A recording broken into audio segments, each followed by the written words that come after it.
YSR party వైఖరి చూస్తూ ఉంటే చాలా సిగ్గు అనిపిస్తూ ఉంది. జగన్మోహన్ రెడ్డి ఇంకా అతని ఆలోచన విధానంలో మార్పు రాల. వైఎస్ఆర్ పార్టీ నాయకులు మార్పు రావట్లే.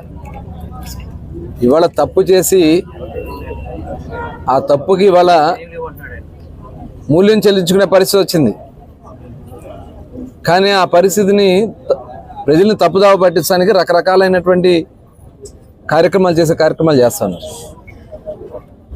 ఇవాళ గన్నవరంలో తెలుగుదేశం పార్టీ కార్యాలయం మీద దాడి జరిగింది వాస్తవం, కార్లు తగలబెట్టింది వాస్తవం, అక్కడ ఉన్నటువంటి నాయకుల్ని గాయపరిచింది వాస్తవం. దాని మీద వైఎస్ఆర్ పార్టీ నాయకులు ఒక అపోహలు సృష్టించే విధంగా అక్కడ ఏమీ జరగలేదు, వాళ్ళే మా కార్యాలయం మీద దాడి చేయడానికి వస్తే మేము ఆత్మరక్షణ కోసం వెళ్ళారంట. కార్లు తగలబెట్టి ఆత్మరక్షణ. ఇవాళ ఈ పాపం చేసిన వాళ్ళు ఎవడో కూడా తప్పించుకోలేరు, దాంట్లో ఎటువంటి అనుమానం లేదు. వాళ్ళు వెళ్ళి అక్కడ నీతి కౌరులు చెప్తా ఉన్నారు. బందర్లో ఉన్నటువంటి ఒక చేతకాని దద్దమ్మ 5 ఏళ్ళు కాన్స్టిట్యున్సీని పట్టించుకోవాలా, 1000 కోట్లు వెనకేసుకుని సిగ్గు లేకుండా ఇవాళ వచ్చి నీతి కౌరులు చెప్తా ఉన్నాడు. సిగ్గు అనిపించట్లా మనిషికి? వయసు వచ్చింది మీకు, మంత్రి పదవులు చేశారు, ఇవాళ మాజీలుగా ఉన్నారు, ఇంకా మీకు సిగ్గు రావట్లేదా? అసలు మీరు మనుషులేనా? మానవత్వం ఉందా మీకు?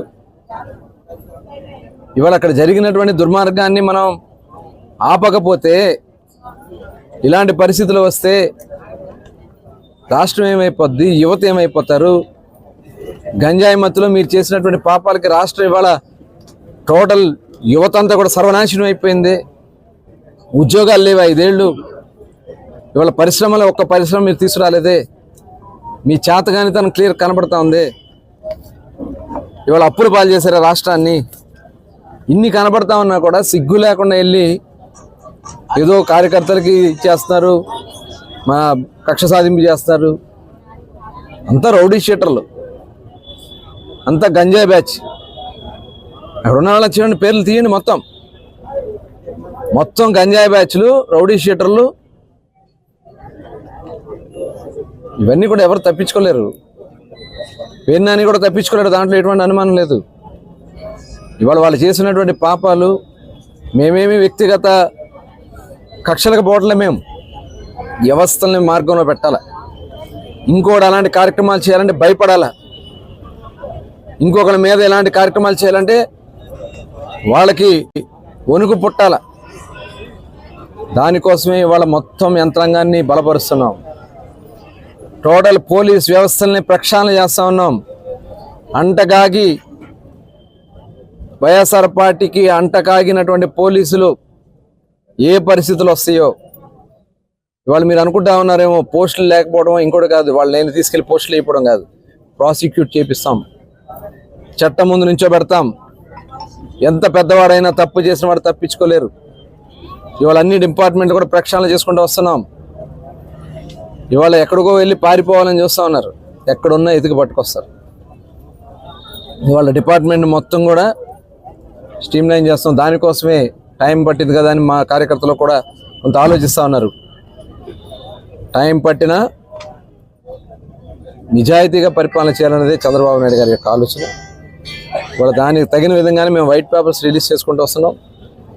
అన్ని డిపార్ట్మెంట్స్ కూడా ఇవాళ గత 5 సంవత్సరాల్లో జగన్మోహన్ రెడ్డి పరిపాలన వల్ల రాష్ట్రం ఎంత నష్టపోయిందో వైట్ పేపర్స్ రూపేణా అంతా కూడా స్పష్టంగా తీసుకొచ్చాం. ఇవాళ అన్నీ కూడా మైనింగ్లో, ముఖ్యంగా నేను మైనింగ్ డిపార్ట్మెంట్, ఎక్సైజ్ డిపార్ట్మెంట్ చూస్తున్నా కాబట్టి ఈ 2 డిపార్ట్మెంట్స్లో గత 5 సంవత్సరాల్లో విచ్చలవిడి దోపిడీ చేశారనే దానికి నిలువెత్తు సాక్ష్యాలు, నిదర్శనం. ప్రాథమికంగా వచ్చినటువంటి అంచనాల ప్రకారమే దాదాపు 20,000 కోట్ల రూపాయలు మైనింగ్లో దోచుకున్నారు.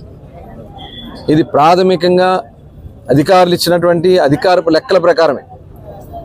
ఇంకా ఇల్లీగల్గా ఉన్న అవన్నీ కూడా తీసుకున్నాం. ఆల్రెడీ సిబిసిఐడి ఎంక్వైరీకి పెట్టడం జరిగింది.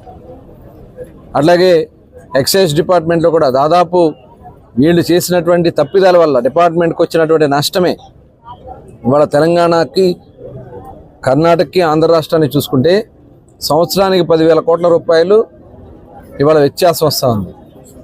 ఈ రకంగా వాళ్ళు చేసినటువంటి పాపాల వల్ల ప్రాథమికంగానే దాదాపు 23,000 కోట్ల రూపాయలు. ఇవన్నీ కూడా అధికారపు లెక్కల ప్రకారం మనకు వచ్చినటువంటి ప్రాథమిక అంచనాలు మాత్రమే.